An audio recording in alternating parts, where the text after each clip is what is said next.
All right, let's talk about retrospectives. Those meetings that are supposed to make things better. In this explainer, we are going to break down how to run them so they actually fix problems. We're talking about stopping the blame cycles for good and driving real, noticeable improvement every single time. Look, let's just be honest with each other for a second. Most retros are, well, pretty useless. We've all sat through them feeling like it's a complete waste of time. And you know what? There's a really good reason for that feeling. They just fall apart, right?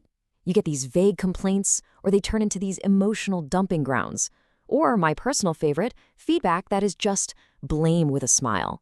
You end up arguing about one little thing for 40 minutes, and then, surprise, surprise, the exact same problems happen again next sprint. Why? Because nothing ever changes.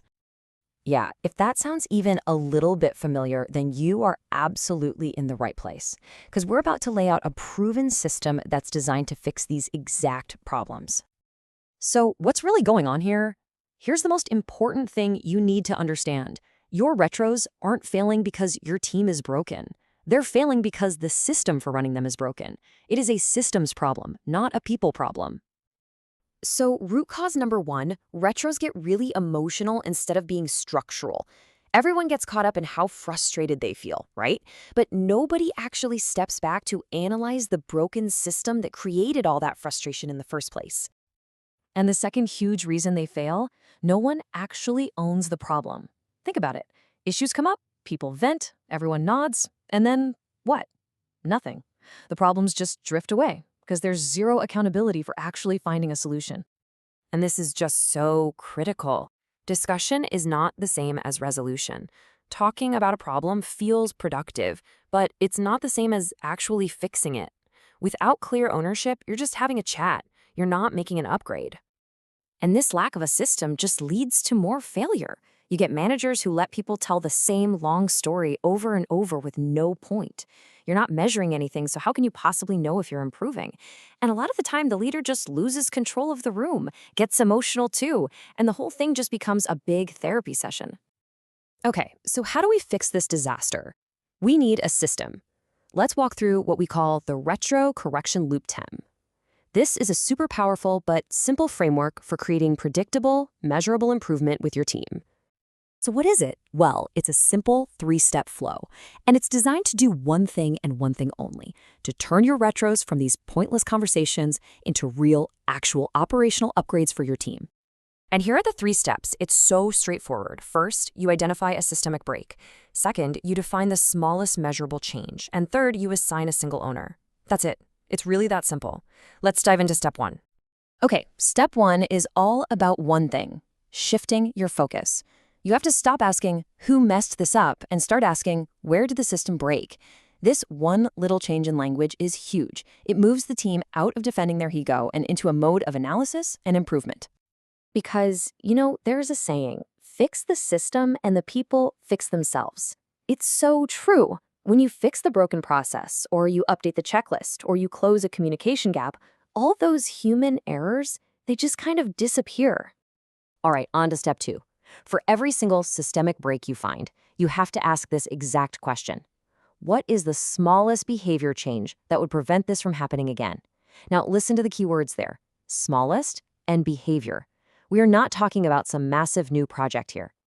And look at these examples. What's so amazing is how simple they are. These aren't huge initiatives. They are tiny, observable habits. Async updates by 10 a.m. QA uses the done checklist. These are the tiny little things that, once they become habits, prevent massive problems later on. And finally, step 3. This is the one that makes it all click into place. You must assign a single owner, a clear deadline, and define exactly what the evidence of completion looks like. This completely kills any ambiguity. It forces commitment. No more we should or someone should, nope. And this is what that looks like. It is absolutely crystal clear. The owner is Alex. The action is totally specific. The deadline is Friday. And the evidence? Tangible. 3 example tickets posted in Slack. There is literally no way to misunderstand this. This is how you finally turn talk into action. Okay, so you've got the 3-step loop. But to make it really work, the person leading this thing has to be willing to enforce a few hard rules. Let's go through them. The first rule is so simple, but I promise you it's a total game changer. No storytelling longer than 60 seconds. That is it. These long, winding narratives just suck all the energy out of the room. You are not there to tell war stories. You are there to find the systemic break. This one rule keeps the meeting sharp and moving forward. Rule number 2, you have to replace blame language. You just ban phrases like, you forgot, or they didn't. Instead, you coach your team to say, the system broke at, or the process was missing. This is how you force the focus back onto the system, not the person. And here are the last few crucial rules. Third, actions have to be measurable. None of this try harder nonsense. Fourth, you only tackle 3 issues per retro. This focus is what ensures you actually solve them. And finally, rule 5, if the action item is too complicated to fit on a single slide, it's not clear enough. Period. Now, when you put this all together, the 3-step loop and these hard rules, something really powerful starts to happen. You start to move from a state of total chaos to one of predictability. This right here, this is the transformation. You go from blaming and venting to improving and iterating. All that frustration gets replaced with real momentum, and the chaos of making the same mistakes over and over again gets transformed into a system of predictable improvement. This is how high-performing teams are actually built. So, all this leaves us with one final question. I want you to think about your own team, your own process.